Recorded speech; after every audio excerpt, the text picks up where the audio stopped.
Hi dears, കഴിഞ്ഞ ദിവസം ടൗണിൽ പോയപ്പോൾ മോൾക്ക് വേണ്ടി കുറച്ച് ഡ്രസ്സ് മെറ്റീരിയൽസൊക്കെ എടുത്തുകൊണ്ട് വന്നേ. ഞാൻ ഉദ്ദേശിച്ച കളറുകളൊന്നും എനിക്ക് കിട്ടിയില്ല, എന്നാലും കിട്ടിയ കളറൊക്കെ വെച്ച് അഡ്ജസ്റ്റ് ചെയ്യാമെന്ന് കരുതി. അങ്ങനെ വീട്ടിൽ വന്ന് ഒരു ഉടുപ്പ് വയ്ക്കാമെന്ന് കരുതി മെഷർമെൻറ്റുകളെല്ലാം എടുത്ത് കട്ട് ചെയ്ത് സ്റ്റിച്ച് ചെയ്യാൻ തുടങ്ങി. സ്റ്റിച്ച് ചെയ്ത് ഏകദേശം കംപ്ലീറ്റ് ആയി കഴിഞ്ഞപ്പോഴാണ് എനിക്കതങ്ങ് ഇഷ്ടപ്പെട്ടില്ല.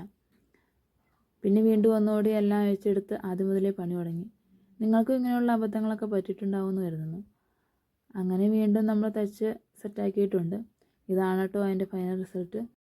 പിന്നെ ഭംഗിക്ക് വേണ്ടി കുറച്ച് എംബ്രോയിഡറിയും കൂടി ചെയ്തിട്ടുണ്ട്. നിങ്ങൾക്ക് ഏതാ ഇഷ്ടമായെന്ന് പറയൂ.